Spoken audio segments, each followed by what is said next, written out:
Questions. Well, answers. So question one, how do fast food restaurants attract families? I think the way they attract families is to try and come up with this whole idea that this is a night out, this is an event, this is entertainment, we take care of your kids, we give you this lifestyle option.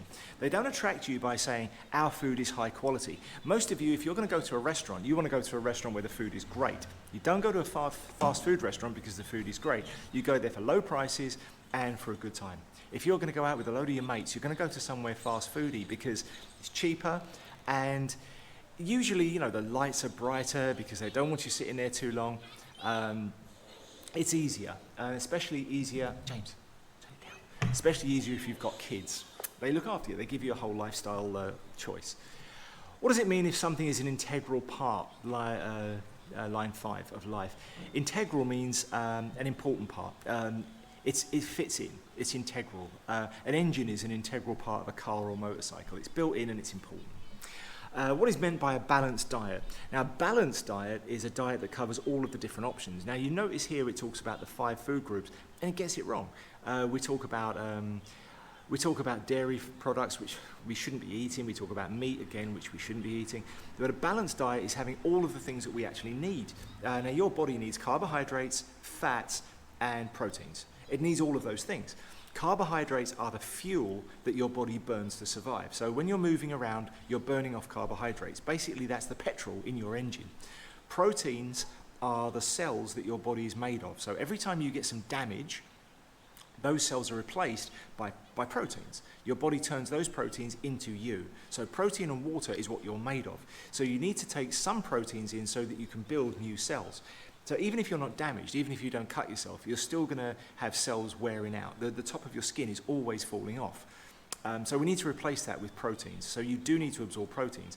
And fats. Our body does need fat to lubricate things, to move things around our bodies. We also need water and we also need vitamins in different quantities. Now, we don't need as many proteins as people think. Even bodybuilders don't absorb a lot of proteins. Mostly, someone training to get bigger is going to drink lots of water and lots of carbohydrates, lots of fuel and energy. We don't need a lot of protein. We would all survive perfectly well, probably on 1 boiled egg a day in terms of protein.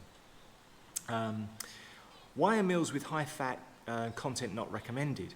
Well, largely because this was written when people still believed that fat was bad for you, because the sugar industry paid people to report that it was. But there is fat and there is fat.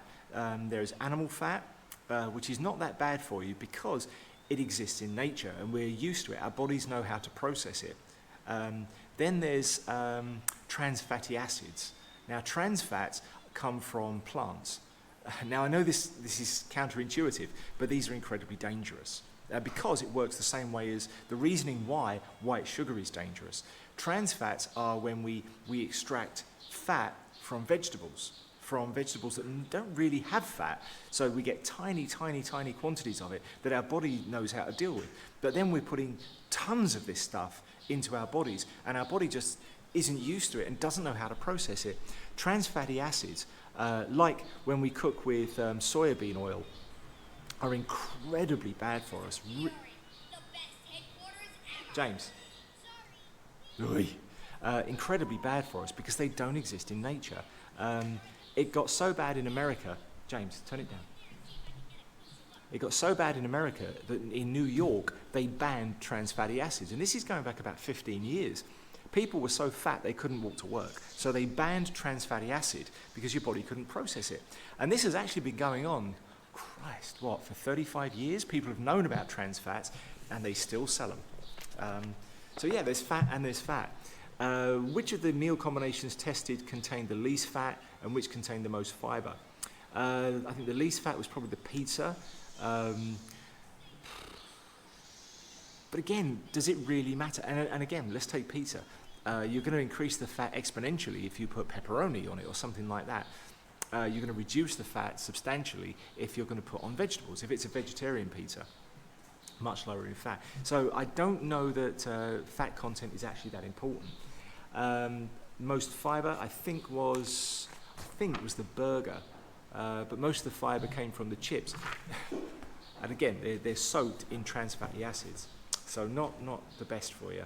And the rest, it's like McDonald's. I know a lot of you haven't eaten at McDonald's, but those of you that have, it's just the worst. It's just dreadful. There was a really good movie made called Super Size Me, where the maker of the film starred in it. It was a documentary, and he only ate McDonald's food for breakfast, lunch and dinner for an entire month, just to see what would happen, and he nearly died. He put on a load of weight, he got really depressed, really miserable, his health was going through the toilet. They told him, if you don't stop, you're going to die.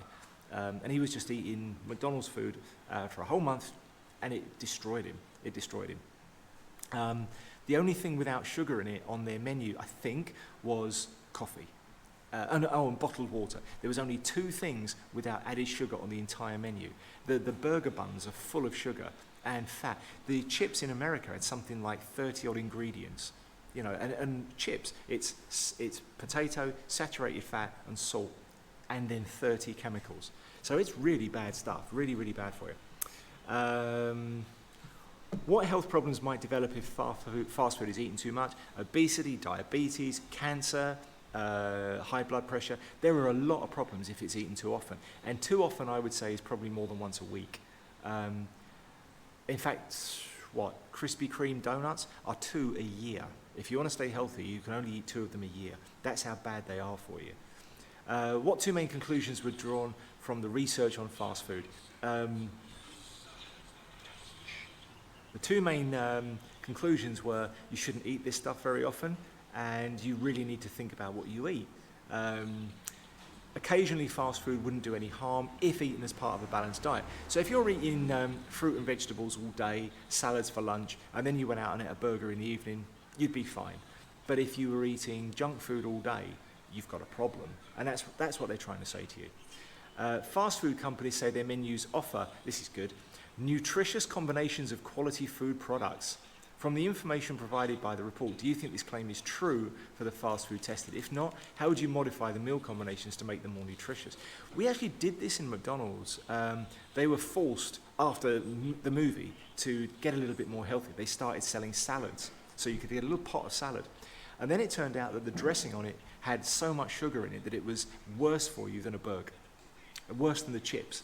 So you cannot trust these people. You can't. Nutritious combinations of quality food products. I don't think any of those words are true. Nutritious, certainly not. Quality, absolutely not. Food products, I doubt it. I think it was New Zealand. They banned McDonald's, and the last ever burger sold was left on a plate for a year, and it didn't decompose. So it wasn't technically food. It's that bad. These burgers don't go away. They just stay like they are. The chips and burger, I mean, it just didn't go off. And if you leave food out overnight, it's going to go rotten. Well, that's the difference. These things have got so much chemicals and crap in it that they're not really considered food. So I think when it comes to fast food, they're not going to change. The fast food industry isn't going to change. KFC, McDonald's, Burger King, I don't know of any of the others out here. In England, we don't have quite as many. It's not as bad as England. As America. It's getting bad out here. You've got Burger King. They're pretty bad. Not as bad as McDonald's. Bad enough. You've got Lucky Burger. I think what you need to remember is that these companies are not going to change. It's not their business to change. It's your business to know what you're doing and to make intelligent choices. It's not their business to look after you. It's your business to look after you. So when you go in there with information and know what you're doing. I think that's the way we all need to do everything in life. Take responsibility for yourself. How would I modify the meal combinations to make them more nutritious? You'd need to change everything from the ground up. No more trans fats, no more saturated fats, no added sugar. You'd need to have healthier options. You'd need to have vegetarian options. You'd need to have fruit-based packs, all sorts of things that they just won't do. So I think if you're going to go into a fast food company, you go in there with your eyes open. You know it's crap, you know it's bad for you, and you do it because you want it, not because you're expecting to go out fulfilled. So I think that's us for today. Thank you for listening.